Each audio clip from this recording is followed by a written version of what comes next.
ಬರೀ ಮೊಸರು ತಿಂದು ಬೋರಾಗಿರೋರಿಗೆ, ಮೈ ತುಂಬ ಹೀಟಾಗಿರೋರಿಗೆ ಈ ಎಲ್ಲ ಏನು ಮಾಡ್ತಾರೆ, ಮಂಗಳೂರು ಸೌತೆಕಾಯಿ, ಬೂದುಗುಂಬಳಕಾಯಿ ಇವೆಲ್ಲ ಹಾಕಿ ಮಜ್ಜಿಗೆ ಹುಳಿ ಮಾಡ್ತಾರೆ.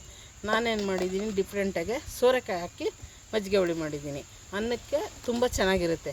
ನೀವು ಒಂದು ಸಲ ಟ್ರೈ ಮಾಡಿ ನೋಡಿ. ಏನೋ ಚೆನ್ನಾಗಿದೆ ಇನ್ನೊಂದು ಸಲ ಮಾಡಿ. ಇದರಲ್ಲಿ ಏನಾದರೂ ಟೇಸ್ಟ್ ಕಮ್ಮಿ ಇದ್ದರೆ ನನಗೊಂದು ಕಮೆಂಟ್ ಮಾಡಿ. ಹೇಗೆ ಮಾಡೋದು ಅಂತ ತೋರಿಸ್ತೀನಿ ಬನ್ನಿ. ಮಜ್ಜಿಗೆ ಹುಳಿಗೆ ಕಡಲೆಬೇಳೆ ಒಂದಿಷ್ಟು ನೆನೆಸ್ಕೊಂಡು ಇಷ್ಟು ಹಾಕೋಬೇಕು ಮಿಕ್ಸಿಗೆ.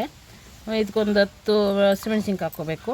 ಒಂದು 10 ನಡಿರಲಿ. ಖಾರ ಇಲ್ದಿದ್ರೆ ಖಾರ ತಿನ್ನೋರು ಕಮ್ಮಿ ಹಾಕ್ಕೊಳ್ಬೇಕಂದ್ರೆ ನೋಡಿ, ಇಷ್ಟು ಒಂದು ಇಡಿಯಷ್ಟು ತೆಂಗಿನಕಾಯಿ ಹಾಕ್ಕೋತಾ ಇದ್ದೀನಿ.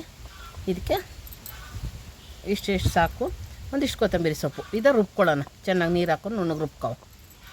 ಇದು ಕಡಲೆಬೇಳೆ ಫಸ್ಟೇ 1-2 ಅವರ್ ಚೆನ್ನಾಗಿ ತೊಳೆದ್ಬಿಟ್ಟು ನೆನೆಸ್ಕೋಬೇಕು.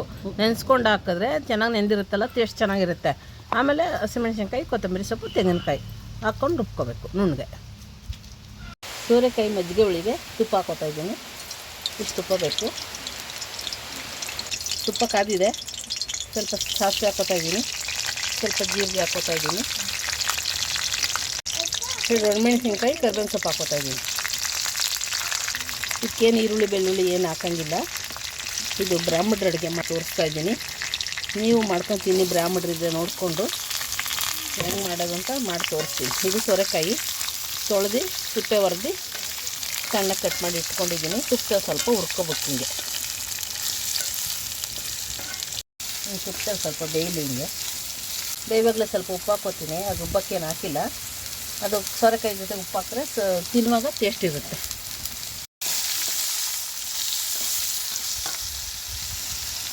ತುಪ್ಪದಲ್ಲಿ ಹುರಿದಿದೆ ಸಾಕು. ಇವಾಗ ಇದಕ್ಕೊಂದು ಸ್ವಲ್ಪ ನೀರು ಹಾಕೋಣ. ಬೇಯಲಿ ಆಮೇಲೆ ಮಸಾಲೆ ಹಾಕೊಳ್ಳೋಣ.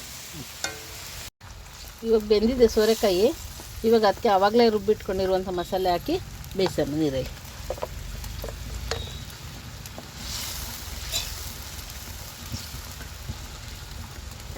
ಮಿಕ್ಸಿಗೆ ಮಸಾಲೆ ಎಲ್ಲ ಇರುತ್ತೆ. ಇದಕ್ಕೆ ನೀರು ಹಾಕ್ಕೊಂಡು ಜುರು ಹಾಕ್ಕೊಳ್ಳಿ.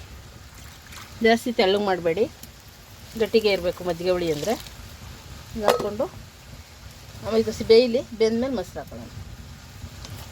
ಇವಾಗ ರೆಡಿ ಇದೆ ನೋಡಿ. ಹಿಂಗೆ ಕೊತ್ತ ಕುದಿಬೇಕು. ಹಿಂಗೆ ಕುದ್ದಿ ಮಜ್ಜಿಗೆ ಹುಳಿದು ಸೋರೆಕಾಯಿ ಎಲ್ಲ ಚೆನ್ನಾಗಿ ಬೆಂದಿದೆ. ಇವಾಗ ಕುದಿವಾಗಲೇ ಮೊಸರು ಹಾಕ್ಕೋಬೇಕು. ಹಾಕ್ಕೊಂಡು ಒಂದು ಅರ್ಧ ಲೀಟ್ರ್ ಹಾಕ್ಕೊಳ್ಳಿ. ಚೆನ್ನಾಗಿರುತ್ತೆ ಟೇಸ್ಟು. ಮಜ್ಜಿಗೆ ಹುಳಿ ಅಂದರೆ ಮೊಸರು ಜಾಸ್ತಿನೇ ಇರಬೇಕು. ನಿಮ್ಗೆ ಜಾಸ್ತಿ ಬೇಕಂದರೆ ಅರ್ಧ ಲೀಟ್ರ್ ಫುಲ್ ಹಾಕ್ಕೊಳ್ಳಿ, ಇಲ್ಲ ಕಮ್ಮಿ ಬೇಕಂದರೆ ಸ್ವಲ್ಪ ಕಮ್ಮಿ ಹಾಕ್ಕೊಳ್ಳಿ. ನಾನು ಅರ್ಧ ಲೀಟ್ರ್ ಹಾಕ್ತಾಯಿದ್ದೀನಿ. ಸಾಂಬಾರು ಮಾತ್ರ ಸೂಪರಾಗಿದೆ. ಅವಾಗೆ ತಿಂದು ನೋಡಿಬಿಟ್ಟೆ. ಮಜ್ಜಿಗೆ ಹುಳಿ ಅಂದರೆ ಹಿಂಗಿರಬೇಕು. ಒಬ್ಬೊಬ್ಬರು ಮಾಡ್ತಾರೆ, ಒಂದೊಂದು ಚೂರು ಚೆನ್ನಾಗಿರಲ್ಲ.